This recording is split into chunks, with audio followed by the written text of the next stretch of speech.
आयतं मिळालेलं प्रेम भाग 2. पहिल्यांदाच अमेयचा संताप फुटला. दारात उभा असलेला अमेय काही क्षण निशब्द राहिला. त्याची नजर थेट श्रद्धावर गेली. ती खुर्चीवर बसलेली होती. चेहरा पूर्ण फिकट पडला होता. कपाळावर घाम होता आणि हात अजूनही थरथरत होते. स्वयंपाकघरात मोठमोठी भांडी, पोळ्यांचा ढीग, सिंकमध्ये पडलेली ताटं, सगळं चित्र एकाच क्षणात त्याच्या डोळ्यासमोर आलं. तो हळूहळू आत आला. श्रद्धा, तिने मान वर केली. अमेय तिच्याजवळ बसला. तू ठीक आहेस ना?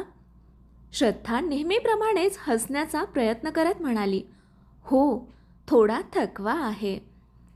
रेखाताईंनी लगेच सांगितलं, थकवा नाही अमेय, सकाळपासून एकटीने सगळा स्वयंपाक केला आहे. अमेयने आश्चर्याने आईकडे पाहिलं. आई, मी निघताना काय सांगितलं होतं? सुमित्राबाई लगेच म्हणाल्या, अरे, मी काही जबरदस्ती केली नाही, ती स्वतःच कामाला लागली. श्रद्धा शांत बसली. अमेयाला तिची ही शांतता चांगलीच परिचित होती. ती कोणालाही दोष देत नसे, पण आज आज पुरावे तिच्या शब्दांपेक्षा मोठे होते. गॅसवर अजून गरम भाजी होती. स्वयंपाकघरात पिठाचा पसारा होता. भांड्यांचा ढीग होता आणि श्रद्धाचे सुजलेले पाय सगळं सत्य सांगत होते. अमेय उठला. तो शांतपणे स्वयंपाकघरात गेला. काही क्षण सगळं पाहत राहिला. मग बाहेर येऊन आईसमोर उभा राहिला. आई, खरं सांग, काय हे सगळं श्रद्धाने केलं का नाही? अरे, 2-4 पदार्थच तर केले. रेखाताई लगेच म्हणाल्या, 2-4 नाही, पूर्ण जेवण तिने एकटीने केलं. हॉलमध्ये बसलेले नातेवाईकही आता शांत झाले होते. अमेयचा आवाज पहिल्यांदाच कठोर झाला. आई, डॉक्टरांनी स्पष्ट सांगितलं होतं की तिला आराम हवा आहे. अरे, इतकं काही होत नाही. कोण म्हणालं होत नाही? मी म्हणते. आणि डॉक्टर? सुमित्राबाई काही बोलल्या नाहीत. अमेय पुढे म्हणाला, जर श्रद्धा पुन्हा बेशुद्ध पडली असती तर? असं काही झालं नाही ना? हे वाक्य ऐकताच अमेयचा संयम सुटला. म्हणजे आधी काहीतरी मोठं झालं पाहिजे, मगच तुला चूक कळणार. घरात पूर्ण शांतता पसरली. अमेयचा असा आवाज आजपर्यंत कुणी ऐकला नव्हता. सासरे मध्ये पडले. अमेय, शांत हो. बाबा, मी शांतच आहे, पण आता गप्प बसणार नाही. त्याने श्रद्धाकडे बोट दाखवत म्हटलं, ही माझी बायको आहे, माझ्या बाळाची आई आहे. तिला काही झालं तर त्याची जबाबदारी कोण घेणार? कोणाकडेच उत्तर नव्हतं. तेवढ्यात रेखाताई उठल्या. त्या सुमित्राबाईंसमोर उभ्या राहिल्या. सुमित्रा, एक विचारू? काय? आज श्रद्धाच्या जागी तुझी मुलगी असती तर तिलाही असंच कामाला लावलं असतंस? सुमित्राबाई गप्प बसल्या, कारण त्यांच्याकडे त्या प्रश्नाचं उत्तर नव्हतं. रेखाताई पुढे म्हणाल्या, सून म्हणजे दुसऱ्याची मुलगीच असते. फरक एवढाच, ती लग्नानंतर आपलं घर सोडून तुमच्याकडे आलेली असते. हे ऐकून काही नातेवाईकांनीही मान डोलावली. सुमित्राबाईंना पहिल्यांदाच स्वतःची लाज वाटू लागली, पण त्यांनी ती मान्य केली नाही. उलट त्या रागाने म्हणाल्या, ठीक आहे, आता घरातलं एकही काम श्रद्धा करणार नाही. मग सगळं तुम्हीच करा. अमेयने क्षणाचाही विचार न करता उत्तर दिलं, हो, करू. स्वयंपाकही? हो. भांडी? हो. घर? हो. कारण माझ्यासाठी घरापेक्षा श्रद्धा आणि माझं बाळ महत्त्वाचं आहे. हे ऐकून श्रद्धाच्या डोळ्यातून अश्रू वाहू लागले. इतक्या वर्षात पहिल्यांदाच कोणीतरी तिच्यासाठी इतक्या ठामपणे उभं राहिलं होतं. पण सुमित्राबाईंचा अहंकार अजूनही तसाच होता. त्या मनात म्हणाल्या, ठीक आहे अमेय, आता बघतेच तुझा हा उत्साह किती दिवस टिकतो. त्याच रात्री त्यांनी एक असा निर्णय घेतला ज्यामुळे श्रद्धा आणि अमेयच्या आयुष्यात नवं वादळ येणार होतं. घरातलं शांत युद्ध सुरू झालं. दुसऱ्या दिवसापासून घराचं वातावरण पूर्णपणे बदललं. कोणी मोठ्याने भांडत नव्हतं, पण प्रत्येक शब्दातून टोमणे, प्रत्येक नजरेतून राग आणि प्रत्येक शांततेतून तिरस्कार जाणवत होता. सकाळी 6 वाजता अमेय उठला. त्याने स्वतः चहा बनवला, श्रद्धासाठी दूध गरम केलं, तिची औषधं वेळेवर दिली. नंतर स्वतःच नाश्ता बनवायला लागला. हे सगळं पाहून सुमित्राबाई हॉलमध्ये बसून मुद्दाम मोठ्याने म्हणाल्या, आजकालच्या मुलांना बायकोशिवाय काही दिसतच नाही. सासरे वर्तमानपत्र वाचत होते. ते म्हणाले, राहू दे ना, करतोय ना तो, तुम्ही गप्प बसा. म्हणूनच मुलगा हातातून गेला. अमेयने ते ऐकलं, पण तो काही बोलला नाही. त्याने शांतपणे पोहे केले, डबे भरले आणि ऑफिसला जाण्याची तयारी केली. जाण्यापूर्वी तो श्रद्धाजवळ आला.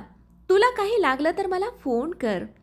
हो, आणि कोणतंही काम करायचं नाही. श्रद्धा हसली. ठीक आहे. अमेय निघून गेला. दार बंद होताच सुमित्राबाई श्रद्धाच्या खोलीत आल्या. त्यांच्या चेहऱ्यावर बनावट हसू होतं. श्रद्धा, हो आई, तू काही काम करू नकोस. श्रद्धाला क्षणभर बरं वाटलं, पण पुढच्याच क्षणी सुमित्राबाई म्हणाल्या, फक्त तुझे कपडे, तुझी खोली, तुझी भांडी आणि तुझं सगळं तूच कर, बाकी काही नको. श्रद्धाला त्यांच्या बोलण्याचा अर्थ समजला. त्या मदत करत नव्हत्या, त्या तिला टोमणे मारत होत्या. श्रद्धा शांतपणे म्हणाली, ठीक आहे. दुपारी अमेयचा फोन आला. जेवलीस? हो. औषध घेतलं? हो. आराम करते आहेस ना? हो. श्रद्धाने खोटं बोललं, कारण ती नुकतीच स्वतःची खोली साफ करून आली होती. तिला अमेयाला पुन्हा काळजीत टाकायचं नव्हतं. संध्याकाळी अमेय घरी आला. श्रद्धा थोडी थकलेली दिसत होती. काय झालं? काही नाही, खोटं बोलू नकोस. खरंच? तेवढ्यात सासऱ्यांचा आवाज आला, अमेय इकडे ये. अमेय हॉलमध्ये गेला. सासरे शांतपणे म्हणाले, घरात रोज तणाव असणं योग्य नाही. मलाही तसंच वाटतं, मग तू थोडं समजून घे. अमेयाने विचारलं, म्हणजे? आईचं वय झालंय, तिच्या बोलण्याकडे दुर्लक्ष कर. अमेयाने दीर्घ श्वास घेतला. बाबा, मी तिच्या बोलण्याकडे दुर्लक्ष करू शकतो, मग? पण श्रद्धाच्या तब्येतीकडे दुर्लक्ष करू शकत नाही. सासरे काही बोलले नाहीत. त्या रात्री जेवताना एक विचित्र प्रकार झाला. सुमित्राबाईंनी सगळ्यांना जेवण वाढलं, पण श्रद्धाला नाही. श्रद्धा शांतपणे बसून राहिली. तिला वाटलं कदाचित विसरल्या असतील. 5 मिनिटे गेली, 10 मिनिटे गेली, तरीही कोणी तिला जेवायला बोलावलं नाही. अमेयने हे पाहिलं. तो उठला, स्वयंपाकघरात गेला. ताट वाढलं. भाजी, पोळी, वरण, भात सगळं वाढून तो श्रद्धासमोर ठेवत म्हणाला, चल, गरम असतानाच जेव.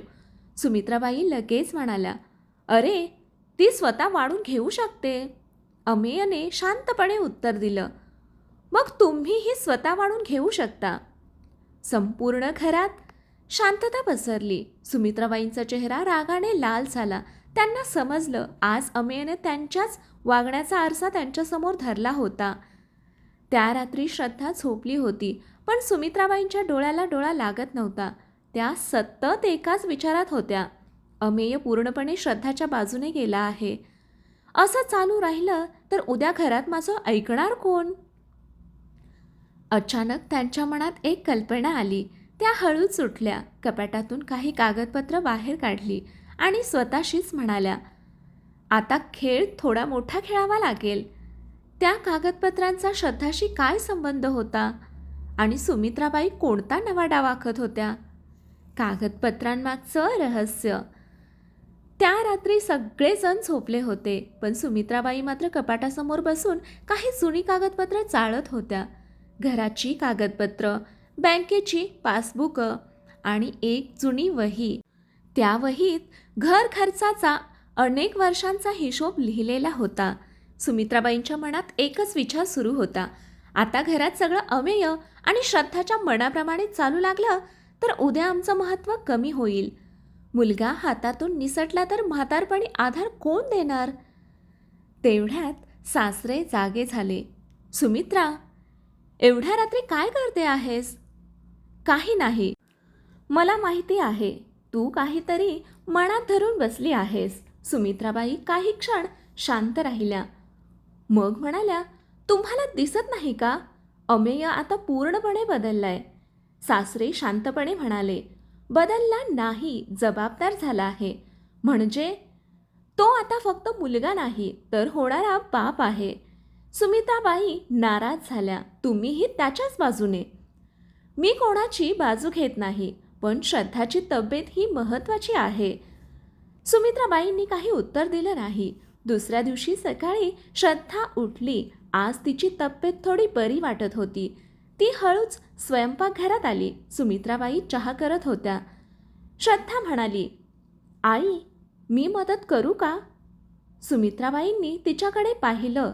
नको, डॉक्टरांनी आराम सांगितलाय ना. श्रद्धाला थोडं आश्चर्य वाटलं. कालपर्यंत प्रत्येक काम सांगणाऱ्या सासूबाई आज अचानक बदलल्या होत्या. पण त्यांच्या आवाजातला गारवा श्रद्धाला जाणवत होता. दुपारी शेजारच्या शैलाताई आल्या. गप्पा मारताना त्या सहज म्हणाल्या, सुमित्रा, आता श्रद्धाला जप, पहिलं बाळ आहे. सुमित्राबाई हसल्या. हो ग. पण शैलाताई गेल्यावर त्या स्वतःशीच पुटपुटल्या, सगळ्यांना फक्त श्रद्धाच दिसते. हे वाक्य श्रद्धाने ऐकलं. तिच्या मनात वेदना उमटली. मी इतकी परकी आहे का? संध्याकाळी अमेय ऑफिसमधून घरी आला. त्याच्या हातात एक छोटी पिशवी होती. तो थेट श्रद्धाजवळ गेला. हे घे.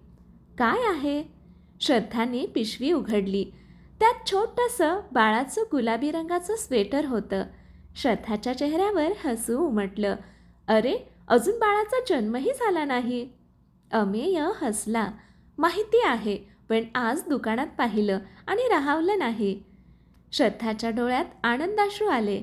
तिने ते छोटंसं स्वेटर छातीशी धरलं. पहिल्यांदाच अनेक दिवसांनी तिच्या मनात आनंदाची एक लहर आली. हे दृश्य सुमित्राबाई दुरून पाहत होत्या. त्यांच्या मनात पुन्हा एक टोचणी लागली. आधी मुलगा आईसाठी वस्तू आणायचा, आता बायको आणि बाळासाठी आणतो. रात्री जेवण झाल्यावर अमेय आणि श्रद्धा त्यांच्या खोलीत गेले. श्रद्धा कपाटात ते छोटंसं स्वेटर ठेवत होती. तेवढ्यात तिच्या हाताला एक फाईल लागली. ती खाली पडली. कागद सगळीकडे पसरले. श्रद्धा ते उचलू लागली. अचानक तिचं लक्ष एका कागदावर गेलं. त्या कागदावर घराचं नाव आणि काही कागदपत्र होती आणि खाली एक ओळ लिहिलेली होती. घराच्या मालकी हक्काच्या बदलासंबंधी अर्ज. श्रद्धा गोंधळली. हे काय आहे? तेवढ्यात सुमित्राबाई अचानक खोलीत आल्या. त्यांनी ते कागद श्रद्धाच्या हातात पाहिले आणि त्यांच्या चेहऱ्याचा रंग बदलला. हे कागद तू का पाहते आहेस? त्यांच्या आवाजात स्पष्ट घबराट होती. श्रद्धा घाबरून म्हणाली, आई, ते चुकून खाली पडले. सुमित्राबाईंनी घाईघाईने कागद घेतले. यात तुला काही पाहायची गरज नाही. आणि त्या लगेच बाहेर निघून गेल्या. श्रद्धा मात्र विचारात पडली. हे कागद कोणते होते? सुमित्राबाई इतक्या का घाबरल्या? आणि या कागदांचा अमेय आणि श्रद्धाच्या आयुष्याशी काही संबंध होता का? सत्य लपवण्याचा प्रयत्न. त्या रात्री श्रद्धाला झोप काही केल्या लागत नव्हती. सतत तिच्या डोळ्यांसमोर तेच कागद येत होते. घराच्या मालकी हक्काच्या बदलासंबंधी अर्ज. सुमित्राबाई एवढ्या घाबरल्या का? त्या कागदांमध्ये असं काय होतं? श्रद्धाच्या मनात अनेक प्रश्न होते, पण तिने ठरवलं, अमेयला सांगितलं तर तो पुन्हा आईशी भांडेल. आधी नीट समजून घेऊ. ती शांत राहिली. दुसऱ्या दिवशी सकाळी अमेय ऑफिसला जायला निघाला. श्रद्धा, आज तब्येत कशी आहे? आता बरी आहे. औषध वेळेवर घे. हो. तो निघून गेला. त्याच्या गाडीचा आवाज बंद होताच सुमित्राबाई पुन्हा त्यांच्या खोलीत गेल्या. त्यांनी कपाट उघडलं. तीच फाईल पुन्हा बाहेर काढली. आज त्या काही कागद वेगळे करत होत्या. हे सगळं श्रद्धाने तिच्या खोलीच्या अर्धवट उघड्या दरवाजातून पाहिलं. ती काही बोलली नाही, पण तिच्या मनात संशय आणखी वाढला. दुपारी अचानक घराची बेल वाजली. दारात एक मध्यमवयीन गृहस्थ उभे होते. हातात फाईल होती. सुमित्राबाई आहेत का? हो, या. त्यांना पाहताच सुमित्राबाई घाईघाईने बाहेर आल्या. या देशमुख साहेब, आत या. श्रद्धाने पहिल्यांदाच त्या माणसाला पाहिलं होतं. सुमित्राबाईंनी श्रद्धाकडे पाहत लगेच म्हटलं, तू आत जा, आम्ही थोडं कामाचं बोलतो. श्रद्धा तिच्या खोलीत गेली खरी, पण हॉलमधले काही शब्द तिच्या कानावर पडत होते. देशमुख म्हणत होते, कागदांवर अमेयची सही लागेल. सुमित्राबाई हळू आवाजात म्हणाल्या. त्याला अजून सांगू नका, पण त्याच्या सहीशिवाय काम होणार नाही. ती सही मी करून घेईन. श्रद्धाच्या अंगावर काटा आला. अमेयची सही? कोणत्या कागदांवर? संध्याकाळी अमेय घरी आला. आज तो खूप दमलेला दिसत होता. श्रद्धाने त्याला पाणी दिलं. तो हसत म्हणाला, आज माझ्यासाठी चहा नाही? आत्ता करते. ती उठणार इतक्यात अमेयने तिचा हात धरला. नको, मी करतो. हे पाहून सुमित्राबाई पुन्हा चिडल्या. अरे, इतकंसं कामही आता तिला करू देत नाहीस? अमेय शांतपणे म्हणाला, चहा करणं महत्त्वाचं नाही, तिची तब्येत महत्त्वाची आहे. श्रद्धा दोघांकडे पाहत होती. तिला अमेयला सगळं सांगावंसं वाटत होतं, पण ती थांबली. रात्री जेवण झाल्यावर सुमित्राबाई अमेयजवळ आल्या. अमेय, उद्या सकाळी थोडा वेळ काढ. का? बँकेत जायचं आहे. कशासाठी? घराच्या काही कागदांवर सही करायची आहे. अमेयने सहज विचारलं. कोणते कागद? क्षणभर सुमित्राबाई अडखळल्या. अरे, जुनं काही काम आहे. मला आधी कागद वाचावे लागतील. कशाला एवढं वाचतोस? मी सांगते ना. अमेय हसला. आई, सही करण्याआधी प्रत्येक कागद वाचायची माझी सवय आहे. हे ऐकताच सुमित्राबाईंच्या चेहऱ्यावरची चिंता स्पष्ट दिसू लागली. त्या रात्री सगळे झोपल्यावर सुमित्राबाई पुन्हा उठल्या. त्यांनी मोबाईल काढला आणि कोणाला तरी फोन लावला. हॅलो, देशमुख साहेब? हो ताई. उद्या कागदांमधलं ते शेवटचं पान काढून ठेवा. का? अमेयने ते वाचलं तर तो कधीच सही करणार नाही. हे शब्द श्रद्धाने स्पष्ट ऐकले, कारण ती पाणी प्यायला उठली होती आणि नकळत तिच्या आयुष्यातील सर्वात मोठ्या रहस्याच्या दाराशी येऊन उभी राहिली होती. श्रद्धाने ऐकलेलं सत्य. रात्रीचे 11 वाजले होते. संपूर्ण घर झोपलं होतं. श्रद्धाला तहान लागल्यामुळे ती हळूच पाणी प्यायला बाहेर आली. तेवढ्यात सुमित्राबाईंचा मंद आवाज तिच्या कानावर पडला. त्या बाल्कनीत उभ्या राहून मोबाईलवर बोलत होत्या. श्रद्धा परत खोलीत जाणार होती, पण अचानक तिने ऐकलं. देशमुख साहेब, उद्या शेवटचं पान फाईलमधून काढून ठेवा. श्रद्धा थबकली. अमेयने ते वाचलं तर तो सही करणार नाही. श्रद्धाच्या छातीत धडधड सुरू झाली. तिने आणखी काही ऐकण्याचा प्रयत्न केला. नाही, त्याला पूर्ण माहिती मिळाली तर सगळा प्लॅन बिघडेल. फोन ठेवताच सुमित्राबाई मागे वळल्या. श्रद्धा घाईघाईने तिच्या खोलीत आली. तिचा श्वास जोरात चालू होता. हे नक्की काय चाललंय? सकाळी श्रद्धा नेहमीपेक्षा जास्त शांत होती. तिच्या चेहऱ्यावरचं हसूही गायब झालं होतं. अमेयने लगेच ओळखलं. काय झालं? काही नाही. तुझ्या चेहऱ्यावरून कळतंय काहीतरी आहे. श्रद्धा काही क्षण विचार करत राहिली. तिला भीती वाटत होती. जर तिने सांगितलं आणि हे सगळं गैरसमज निघालं तर? पण न सांगितलं तर? शेवटी तिने धैर्य केलं. अमेय, मला काल रात्री आई फोनवर बोलताना ऐकू आल्या. अमेयने भुवया उंचावल्या. काय म्हणत होत्या? श्रद्धाने एकही शब्द न बदलता सगळं सांगितलं. शेवटचं पान काढून ठेवा. अमेयने वाचलं तर सही करणार नाही. हे ऐकताच अमेय गंभीर झाला. तुला खात्री आहे? हो. कदाचित तू चुकीचं ऐकलं असेल. मलाही तसंच वाटावं असं वाटतंय, पण मी जे ऐकलं ते खरं आहे. अमेय काही क्षण शांत बसला. त्याला श्रद्धावर पूर्ण विश्वास होता. ती कधीही खोटं बोलणारी नव्हती. नाश्त्यानंतर सुमित्राबाई तयार होऊन बाहेर आल्या. चल अमेय, बँकेत जायचं आहे. अमेयने शांतपणे विचारलं. फाईल कुठे आहे? ही. त्याने फाईल हातात घेतली. एक एक पान काळजीपूर्वक पाहू लागला. सुमित्राबाईंच्या कपाळावर घाम आला. अरे, एवढं काय वाचतोयस? सही करायची आहे म्हणून. तेवढ्यात अमेय थांबला. आई, काय? इथे पान क्रमांक 5 आहे आणि पुढे थेट 7. सुमित्राबाई तचकल्या. बहुतेक छपाईची चूक असेल. अमेयने त्यांच्याकडे रोखून पाहिलं. छपाईची चूक की कोणीतरी मुद्दाम पान काढलंय? घरात एकदम शांतता पसरली. सासरेही बाहेर आले. काय झालं? अमेयने फाईल त्यांच्या हातात दिली. बाबा, यातलं एक पान गायब आहे. सासऱ्यांनी फाईल पाहिली. त्यांच्या चेहऱ्यावरही आश्चर्य उमटलं. सुमित्रा, हे काय आहे? सुमित्राबाई अडखळल्या. मला माहिती नाही. अमेयने लगेच मोबाईल उचलला. मी देशमुख साहेबांना आत्ताच फोन करतो.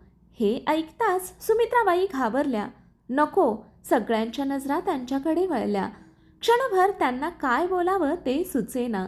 शेवटी त्या म्हणाल्या, मी सांगते. त्यांचा आवाज थरथरत होता, पण त्या काही बोलणार तेवढ्यात दाराची बेल वाजली. दारात देशमुख साहेब उभे होते. त्यांच्या हातात तीच फाईल होती आणि ते आत येताच म्हणाले, अमेय, बरं झालं तू घरीच आहेस. काल तुझ्या आईने मला जे सांगितलं ते मला रात्रभर झोप लागू दिली नाही. सुमित्राबाईंच्या चेहऱ्यावरची भीती आता स्पष्ट दिसत होती, कारण आता सत्य लपवणं अशक्य झालं होतं. कथेचा हा भाग इथे संपतो. हा भाग आपल्याला कसा वाटला? हा भाग आवडला असेल तर कथेला लाईक करा, शेअर करा, कमेंट करा आणि अशाच नवनवीन कथा दररोज ऐकण्यासाठी आणि वाचण्यासाठी आपल्या चॅनेलला सबस्क्राईब करा. पुढील कथा पाहू पुढील भागामध्ये. कथा वाचल्याबद्दल आणि ऐकल्याबद्दल धन्यवाद.